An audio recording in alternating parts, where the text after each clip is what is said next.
coração essas expressões e esse sentimento e esta prática. Nós já não podemos mais simplesmente nos acomodar em vivermos uma vida de ir ao culto em vez em quando, trazer algum dinheiro. Queridos, o propósito de Deus não é o teu dinheiro. Entenda isso. Eu sei que é muito importante, ou seja, são importantes as ofertas, porque há despesas a serem pagas. Eu sei, mas entenda, queridos, que acima disso, acima das coisas materiais e terrenas, o Senhor, Ele quer um povo que possa dizer companheiro e irmão, ou irmãos e companheiros na tribulação, no reino e na perseverança. Um povo que não está congregado e reunido simplesmente porque é uma conferência, mas estão reunidos todos os dias, tendo comunhão uns com os outros, na palavra, na comunhão, nas orações, no partir do pão, como está em Atos capítulo 2, versículo 42, tendo como base dois elementos, como diz: achei-me na ilha chamada Patmos, por causa da palavra de Deus e do testemunho de Jesus Cristo. Por causa da palavra de Deus. Você tem isso no seu coração, meu irmão? Nós lemos também no capítulo 6, quando fala sobre os mártires do Antigo Testamento, vi debaixo do altar as almas daqueles que tinham sido mortos por causa da palavra de Deus e do testemunho de Jesus Cristo. E então nós vimos em Apocalipse capítulo 20, também aqueles que serão mortos no final desta era, por causa da palavra de Deus e do testemunho de Jesus Cristo. Queridos, é lamentável, mas é uma grande verdade, que hoje nós vemos uma massa de cristãos muito grande. Hoje todos se intitulam cristãos, todos de todos os jeitos, todos os modos, e nós não vamos lutar contra isso não. Nós vamos simplesmente falar a verdade. A verdade é a palavra de Deus. Mas saiba de uma coisa, de acordo com a Escritura, a igreja do Senhor, ela é muito menor do que ela parece ser. Porque aqueles que estão de fato no reino de Jesus Cristo, e aqueles que de fato sustentam o testemunho de Jesus, aqueles que de fato eles estão na base da palavra de Deus, são poucos. São poucos.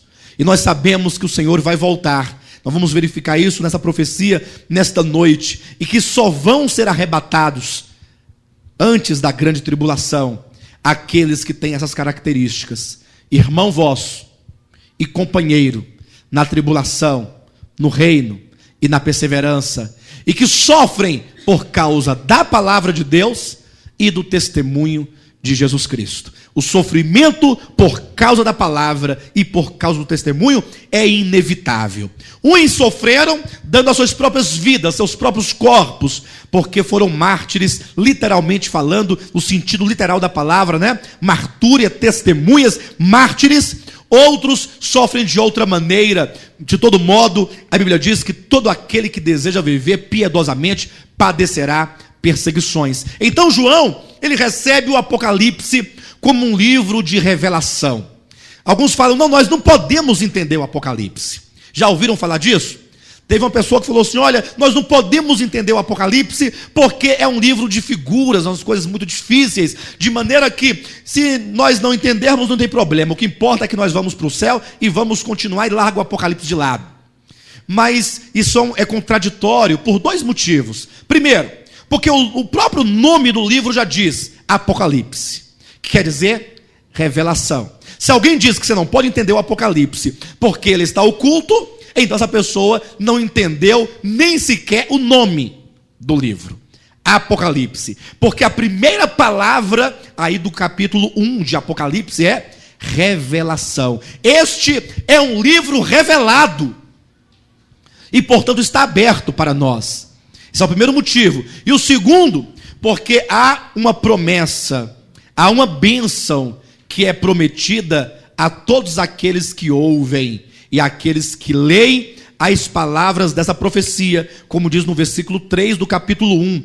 Bem-aventurados aqueles que leem e aqueles que ouvem as palavras da profecia e guardam as coisas nela escritas, pois o tempo está próximo. Portanto, o livro do Apocalipse é uma bênção para quem o fala, é uma bênção para quem o ouve, e é um livro aberto para nós. E esta noite Deus então vai abrir este livro diretamente a nós, nossos corações, nossas mentes, e nós vamos então ser despertados em o nome de Jesus. E a primeira chave para entender o Apocalipse, porque também não basta sair lendo livros de teologia sistemática. Eu quero adiantar para você. Se você pega uma teologia sistemática A, uma teologia sistemática B, e C e D, e você vai ler ali, cada qual dá um rumo da escatologia do Apocalipse. Cada qual traz uma ideia própria. E no final erram bastante. E por quê?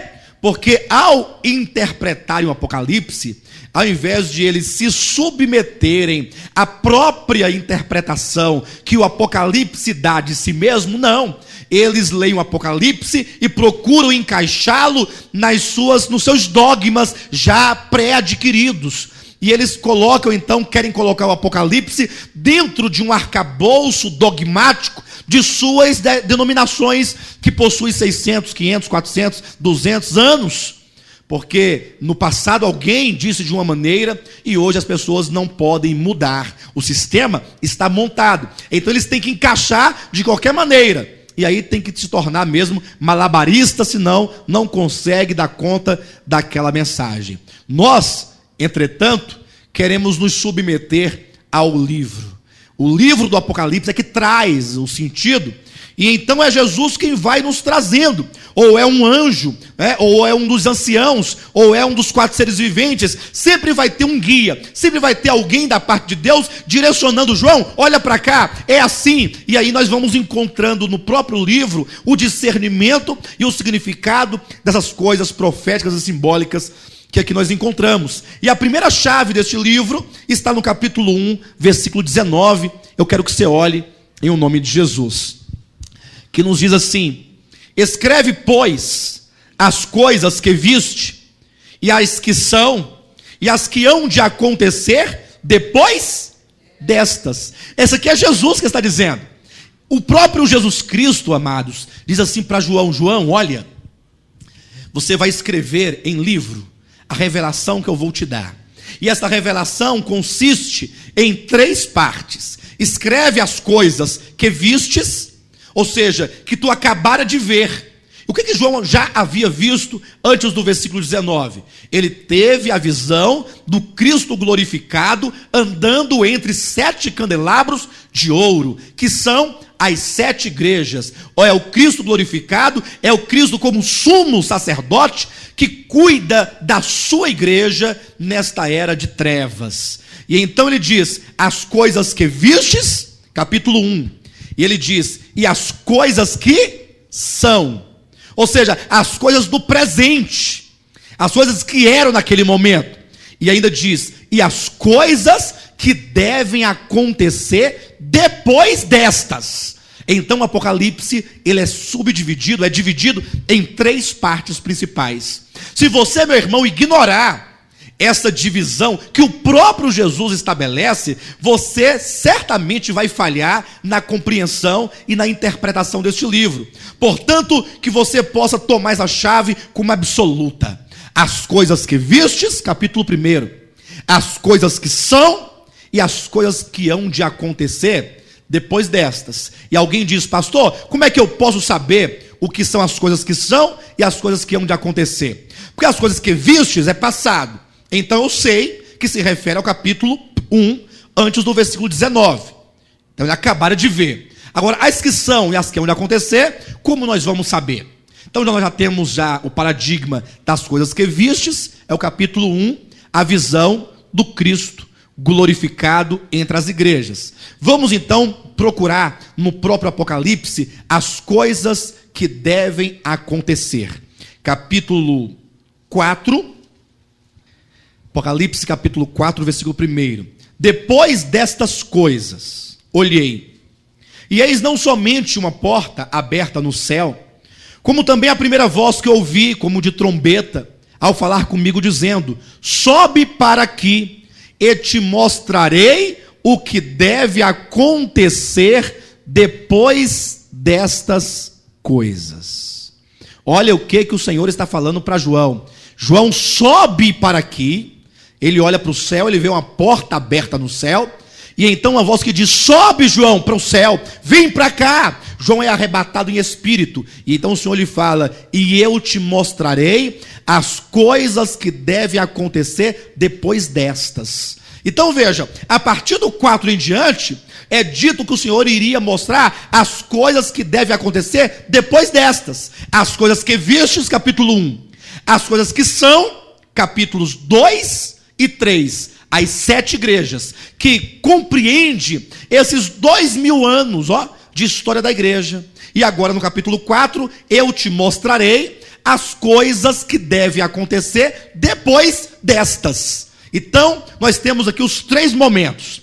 O que são as coisas que vistes? Capítulo 1 do Apocalipse. As coisas que são as 7 igrejas. Até porque todos os verbos empregados, com exceção das promessas, né? Mas os verbos empregados nas 7 igrejas estão todos no presente. Quando o Senhor fala: conheço as tuas obras e sei que tu és frio, ou que és morno, não é frio, não é quente. Então o Senhor vai dizendo, sempre usando os verbos no tempo presente. As coisas que vistes é o passado de João, capítulo 1. As que são as 7 igrejas. E as coisas que hão de acontecer, conforme o capítulo 4, depois destas. E então, o que vai acontecer depois da era da igreja? O que vai acontecer depois de Laodiceia? Olha o capítulo 4, versículo 1. Depois dessas coisas olhei, e eis não somente uma porta aberta no céu, como também a primeira voz que eu ouvi, como de trombeta, ao falar comigo, dizendo: sobe para aqui, e eu vou te mostrar as coisas que devem acontecer depois destas. Ou seja, as coisas que vão suceder depois da era da igreja. Nós estamos na era da igreja, e estamos no final da era da igreja. E a questão é, o que vai suceder após a era da igreja? Que pode, inclusive, terminar a qualquer momento.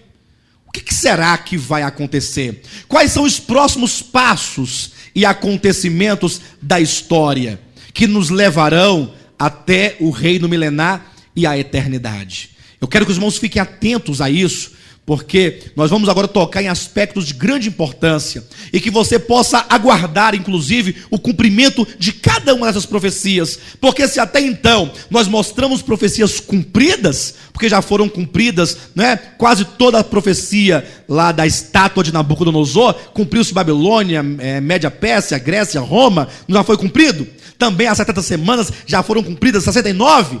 E agora eu quero que os irmãos atentem para essas profecias que hão de se cumprir, hão de ter lugar, quem sabe, ainda na nossa geração, para que isso desperte o teu coração, e assim você possa ter essa esperança viva, possa se apropriar da palavra de Deus e carregar sobre os ombros e no teu coração o testemunho de Jesus Cristo. E então, quando João é arrebatado, capítulo 4 e 5 do Apocalipse, João é arrebatado em espírito para o céu, para ali ele receber a revelação das coisas que devem acontecer. E João então começa a descrever o que ele vê no céu. Ele vai entrando, ele diz: olha, ao entrar no céu, eu vi um trono armado no céu, e neste trono alguém assentado.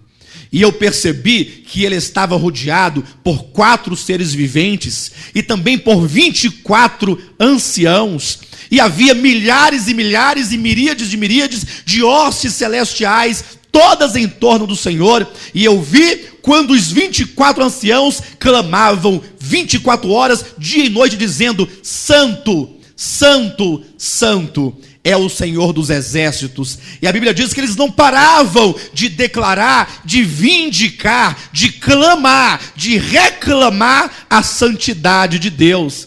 Mas que cena maravilhosa, um trono no céu, o Pai assentado sobre o trono, como que diz que o universo está debaixo de um governo, o universo está debaixo de um trono, existe alguém assentado no trono. Não pense, meu irmão, que as coisas estão de acordo com a sua força, a sua capacidade, o seu governo. Existe um Deus no céu, e esse Deus está sentado no seu trono, ele governa, ele é rei, e ele vai trazer juízo, ele vai trazer recompensa.